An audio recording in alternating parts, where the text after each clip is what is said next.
Hello, guys. We'll be going back on box office bozo. Toy Story 4 will not pass Incredibles 2, which Incredibles 2 was terrible. It was terrible. Finding Dory was alright. It wasn't the greatest movie ever. The Finding Nemo was much better. But I'm not going to go see Toy Story 4. I've stopped watching Pixar movies after Cars Free. Cars Free was really underwhelming, so I just stopped watching Pixar movies because Cars Free was kind of underwhelming as well. Toy Story 4 will still has $12 million for the previews, which means it will still be ahead of Finding Dory, which grows this much in the theaters, 145 million. So likely pass 150 million, similar to Captain Marvel, but of course it will pass Captain Marvel because Captain Marvel was a crappy movie.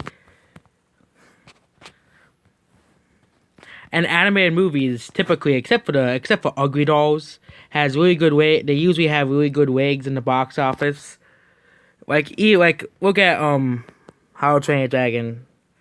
It opened with How to Train Your Dragon not really good. This movie is not really good example of wigs, but animated movies can have some pretty great wigs in the box office. Finding Dory had some pretty decent wigs. Shrek 2 had good wigs. Incredibles 2 had average movie wigs. Secret Life of Pets 2 is having good wigs for animated movie. Depends on people. If people like it, the word of mouth would definitely affect it as well. Like if you look at some of the movies up here, Wolf Breaks the Internet opened with 56 million and ended with 200 million. Coco opened with 50 million and ended up with almost 210 million. And How to Train Your Dragon is basically one of the kings of box office wigs, and Sing. A lot of these animated movies didn't really have that big of an opening, but still managed past 300 to 200 million. Shrek opened with 42 million. But you look at the biggest openings of all time for movies in general.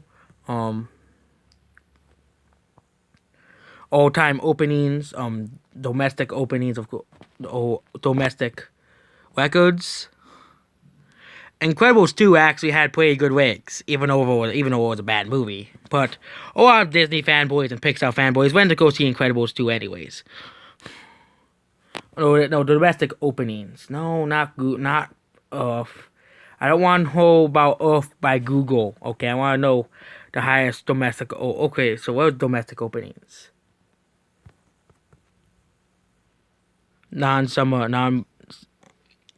Summer starts. That should really be technically Endgame. Endgame grossed off 375 million, 350. But it seems that the summer blockbusters kind of dying anyways, so I don't even see Lion King being the Avengers summer start record either. Opening weekends. See Avengers Endgame, 42, and then Incredibles 2 was on 40%, which isn't as nearly as great as The Force Awakens, which is a holiday movie, and Black Panther, which launched on President's Day.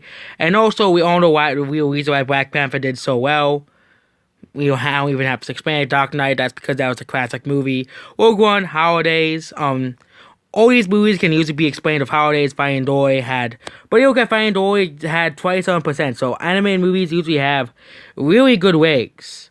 They do, because kids go out to go see them. Kids want to go see animated movies because of pretty colors and all that stuff, and because they're made by Disney, and Disney is as family friendly as it comes.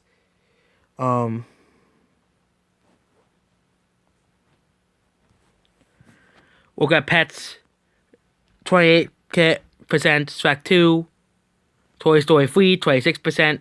So these movies did want on a 2 Thursday or something, or which is the reason why the opening weekend is so low. Wonder Woman, that's because that was actually a good movie. Jungle Book, that's another family-friendly movie based off a Disney classic. Atlanta will probably end up around 27%. It'll probably end up over 300 million. So animated movies usually have pretty good wigs. There's no, or Despicable Me 2, 22%. Animated movies, no matter how bad or good they are, they usually have pretty good wigs because they know the audience, our kids, families, And the only other movies are usually movies that are also pretty regular, like Frozen, 16.8%, and it grossed 100 million, even though it doesn't deserve it. Other better movies deserve 400 million over Frozen, or other good movies like the Lord of the Rings series. But most movies usually end up over 30%. But mostly kids movie, animated movies, and of course, PG kids movies, family friendly movies, and good movies as well. Like How to Train Dragons, a few outliers in that. Detective Pikachu is not an animated movie. As much as people want to say it is, it's not an animated movie. Pokemon are all CG, but it's not really an animated movie. It's about a kid, and most people are live action. The only things animated, it's like saying, what a movie is, or like that. It's like saying, Infinity War and Endgame are animated movies because because in order for the fight scenes to work, you have to have a lot of CG in there. You have to have a ton of CG special effects to have the fight scenes and all that stuff. Have all the blast stuff. Or Alita. It would mean Alita would be an animated movie. Because the main character, Alita, is all CGI, or Planet of the Apes, the reboot. So we can't call Detective Pikachu an animated movie. That's the same reason why Alita is not considered an animated movie. Because Pikachu, the voice actor, Miles Reynolds, was probably in like one of those CG suits. I just call him that because that's what I call him. But that's basically it. Toy Story is not going out past The Incredibles record. I have no idea why The Incredibles made so much money, especially because it has probably proved that how great 2018's box office really was compared to last year, compared to this year. But Toy Story 4 is probably underperforming in Disney's eyes. They probably expected it to gross 200 million, and that's basically it.